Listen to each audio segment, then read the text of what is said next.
Welcome to the ReReview podcast, where we watch movies from our past with a perspective from today. Your hosts are Matt, Bobby, and Austin, and we have an immense love for the films of our youth, so we're taking a look back to see if they still hold up. On this episode, we are discussing The Untouchables, released in 1987, directed by Brian De Palma, starring Kevin Costner, Sean Connery, Robert De Niro, and Andy Garcia. This movie tells a story of trying to bring Al Capone to justice in the Prohibition era. Now, this is a fair warning. We are spoiling a 34-year-old movie, so if you haven't seen it, we will be revealing key plot points. This is Bobby's choice, so he'll open up the discussion this week. Bobby? So yeah, I chose this movie because it had been quite a long time since I saw it, and I'd definitely wanted to see. I remember thinking very fondly of this movie when I was a kid. I mean, definitely it's got a pretty fair amount of action, and so I think that's kind of what I gravitated to as a kid. I didn't see this movie until I was older, but when this came out, I remember being excited about it, and then I wasn't allowed to watch it very young, but older, I remember enjoying this movie, and then trying to watch it again. Definitely like a different lens through it this time. I mean, it's definitely like a peak 1987 movie. It's got Kevin Costner at his rise to stardom, if he wasn't already there at that point, and definitely Sean Connery, like James Bond and all his stuff, Robert De Niro. So definitely the cast was pretty strong, and I think that the story of Al Capone and Elliot Ness and everything is a very interesting story. It's been told in movies a whole bunch, and this is probably one of the more popular, should I say, entries into that. So, I mean, it's definitely gangster. Brian De Palma was previously directed a whole bunch of gangster movies. Definitely like a pedigree there, and there was some art to it. I mean, there was a lot of various different kinds of shots, and a very famous slow motion scene. I thought that the location was very interesting and neat. It was 1930 Chicago, and I believe actually at least some of it filmed in Chicago, which I thought was pretty interesting. And yeah, I mean it's hard to say a whole lot else about it because it is. I mean, pacing is one thing, and definitely looking back at a movie, 34 years later, it just seems like there are a lot of very interesting choices made, and I mean, overall, like, I enjoyed the artistry of the movie, like, we noticed there was a split diopter shot and all sorts of various different kinds of, interesting cinematography that we saw, so, I mean, definitely, worth a look if you're interested in watching these kinds of things. Definitely, like, been a while since I've seen it, and, I mean, I really enjoyed the artistry behind it and the effort that was in. I'm sure that my friends here have the exact same opinion as I do. Matt, what do you think? Oh my God. Oh, yeah, I would have died during Prohibition if I didn't have alcohol watching this movie. It it failed on every single category it touched. It wasn't a good mob movie. Like in the same Right. sentence as this like it's just not, it's like day and night, right? Like this is, Tomorrow Never Dies and Casino Royale in the same sentence. Like it doesn't work as a mob movie. It doesn't work as a I don't know what you call them, a mob squad movie, like the mob busters. I think that's what it's Yeah. called, like mob squad. Yeah. Um, it doesn't work as a, even a what would you call it, a judicial movie, like a movie about, because I very much think that this could have been an interesting movie if they were trying to, I don't know, focus on the aspect of using tax law against Capone. Like I think that would have been drastically more interesting than it almost felt like they didn't know what direction they wanted to go. Because like again, it didn't really work as a mob movie. We've seen way better than that. I have seen probably worse recently. Um, it doesn't even really work as a Prohibition movie, to be honest. Like, there's a bunch of different things they probably could have done that was different. And I know this movie took a lot of liberties with reality, which is always kind of tough, Mhm. right? Whenever you have a real world situation, real life doesn't really play out like a movie does. You don't really get 3 act structure out of real life, right? Right. And I think that's where like a lot of the problem kind of happens. But I guess kind of rewinding back to my problems, and I'm going to be upfront with you guys. I don't know if I'm going to be able to find something that I liked about this movie, so it's going to be Matt bitching for a while. So Well, I wanna pause for a second and kind of talk about, I mean, you brought up some things, but one thing I thought was interesting is about the Al Capone in specific scenario. So, the way they portrayed him was that he was clearly like a violent dude, like he batted some guy and killed some guy, but otherwise, like, one of his own guys. So, it was clear that, like, he had no regard for life and was willing to kill.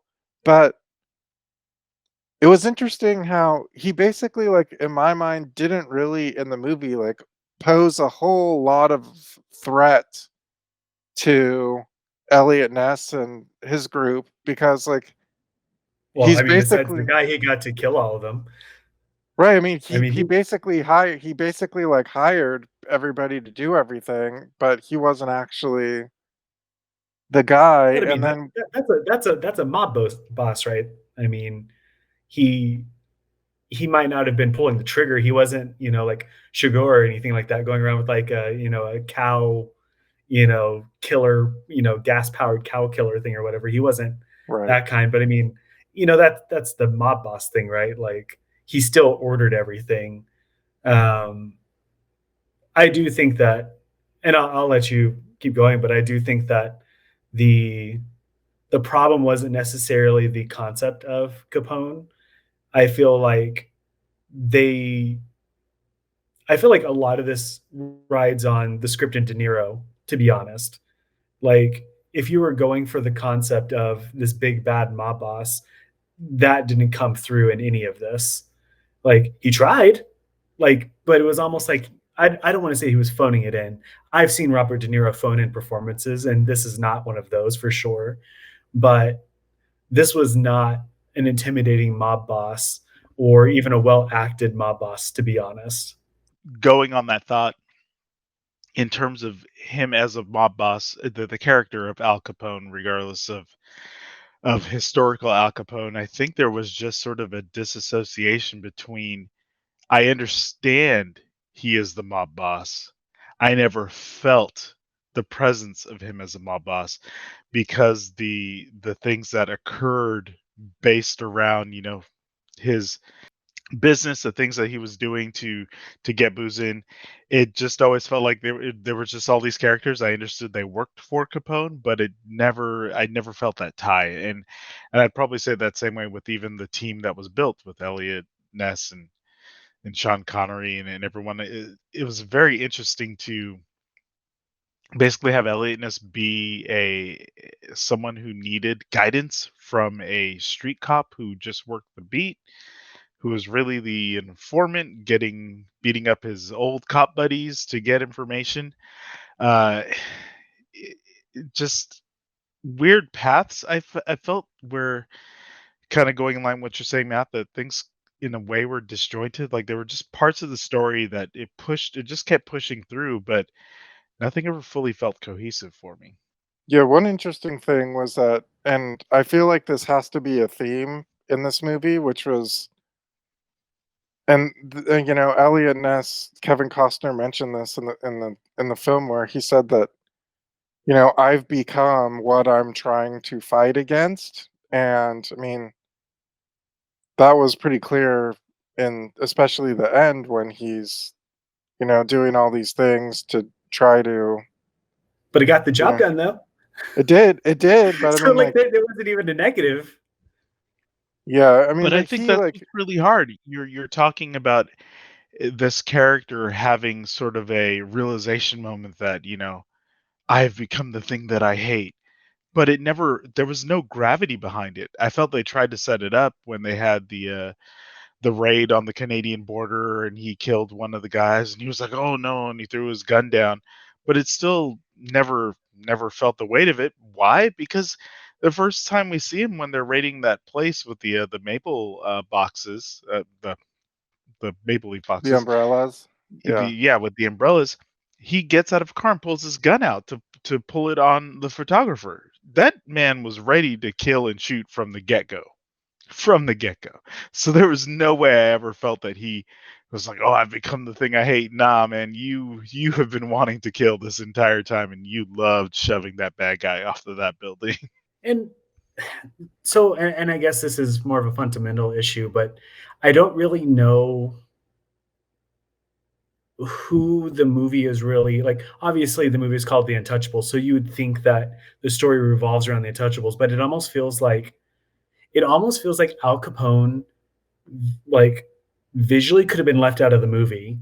It could have been like a shadowy figure because the movie starts with Al Capone in the weirdest, opening scene that does nothing. It doesn't even really establish him as a character, really. Like it could have, like, I could see where maybe they were trying to go with it with like the barber accidentally nicking him. It would have been a very interesting, tense scene, almost like, the quarter flipping scene in No Country, right? Like you don't know if he was going to die from it or not, just to set up.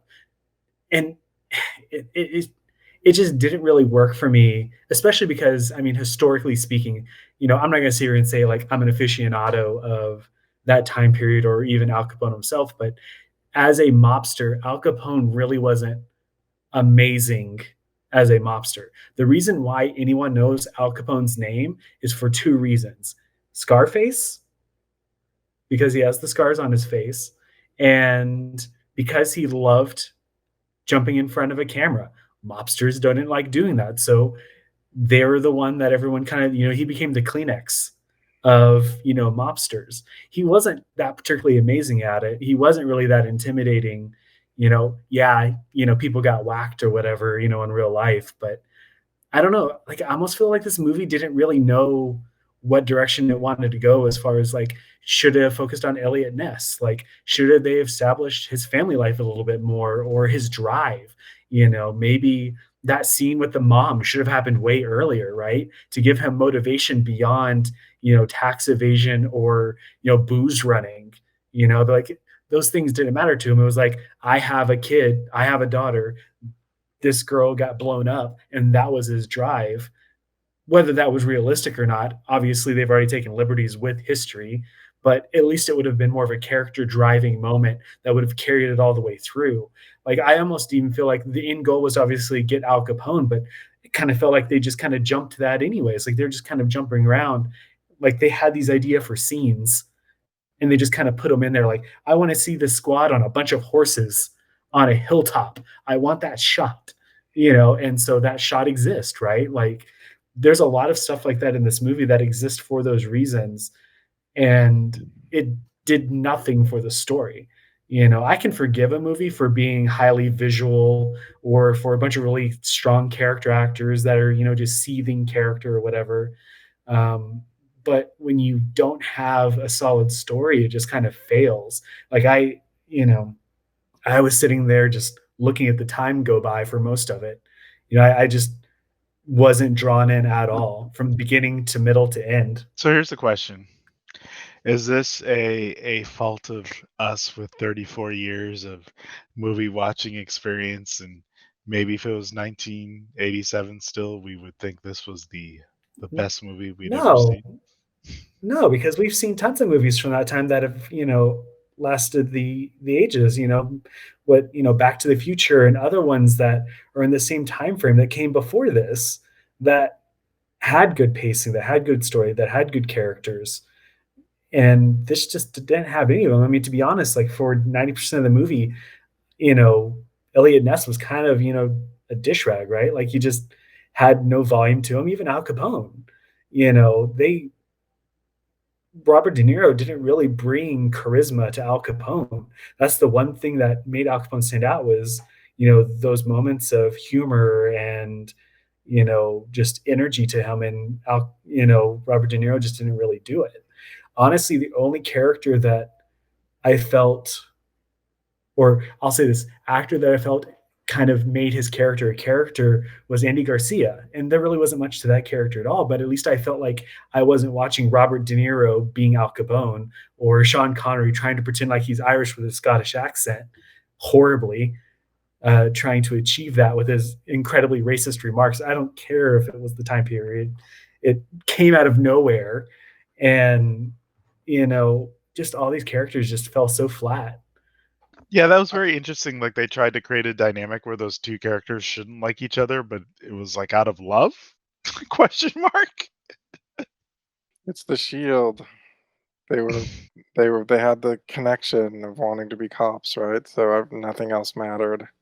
I okay. Let me ask you this: do you believe for a second that Sean Connery looks like a beat cop? Dude was way too old to be a beat. I've never seen a cop that old. I don't know about back in the day, but Well, it seems implied that he got himself in trouble and maybe was demoted there because he did have a personal relationship with the commissioner guy. Maybe that's why he still even had a job at all.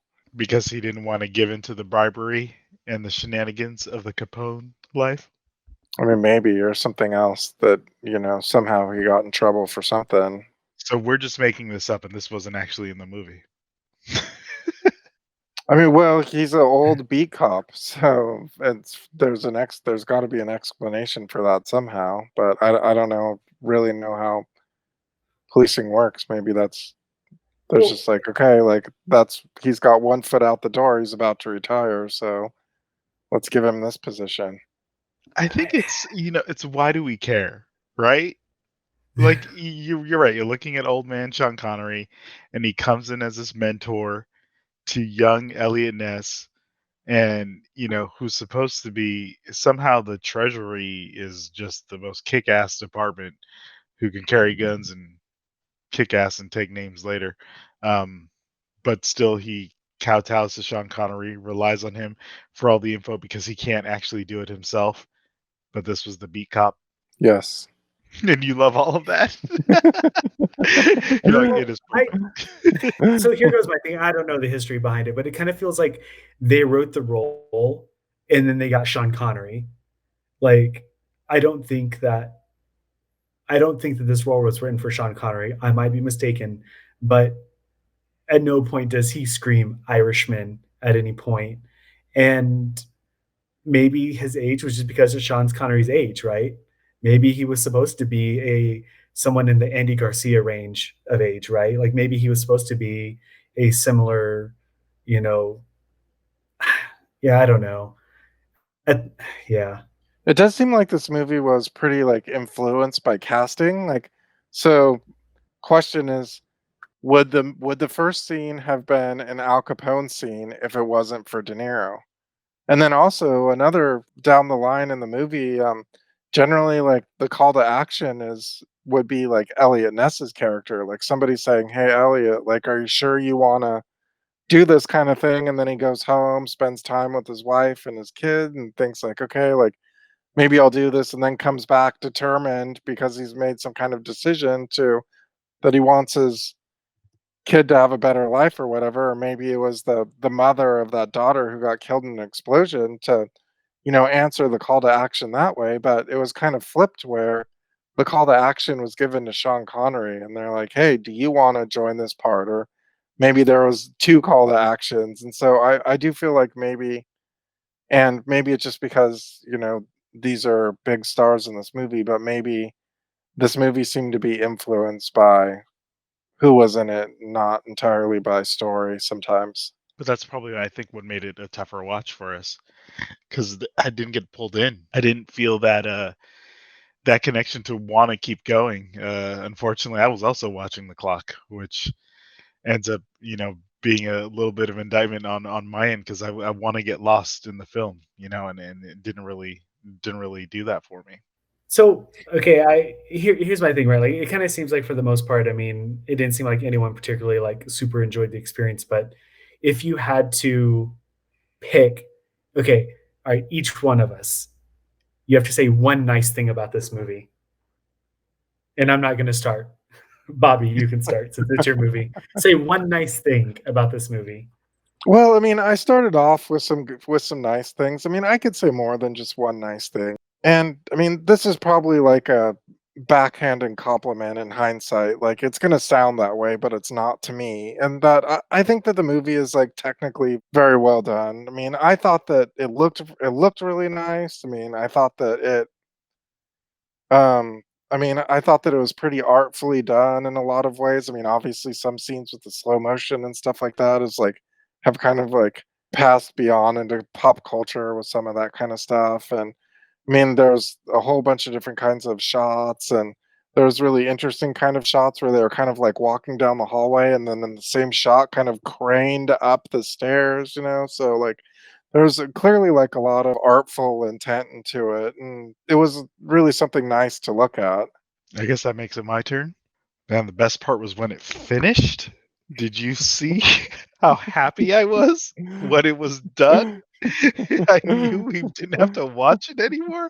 I it's weird kind of thinking of something that could even pull at me. I mean, it I liked seeing the people who were in the film because there's, familiar faces. I'd mentioned it was like, "Oh, yeah, I know who Patricia Clarkson is from other things that I'd seen her in," so it was nice seeing those familiar faces, but again, I felt, there was supposed to be a dynamic with him and his family and a push and a pull that they would be in danger and XYZ, and you just never felt the weight of it. So I couldn't even look bad. I couldn't get the one thing out.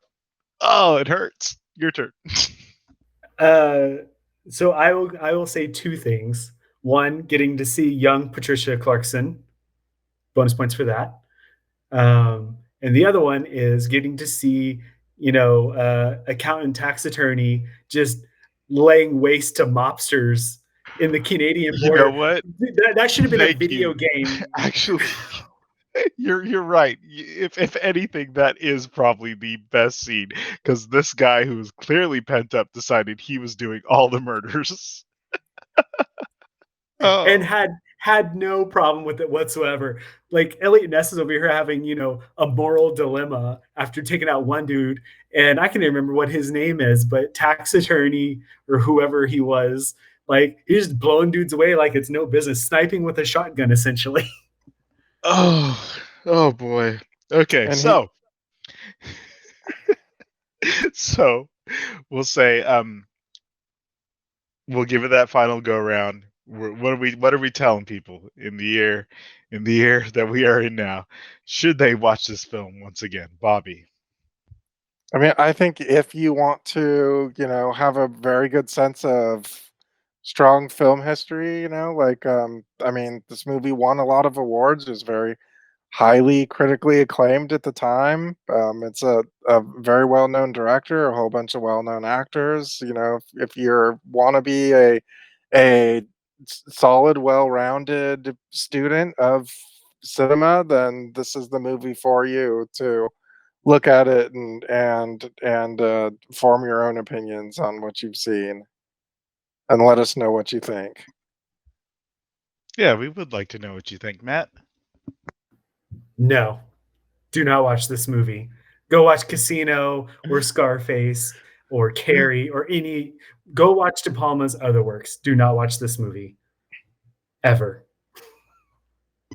Wow, short and to the point. I like it. Yeah, I'm gonna give it a hard pass as well. I think it's tough. I think if knowing that it does have that historical aspect and there's a point to saying, okay, this was a big film back in the '80s. This is something to key in on. Honestly, just read a synopsis and you'll be all right. There's no reason to sit through the actual movie to get through it. But with that said, as always, thank you for listening, and we will see you next time.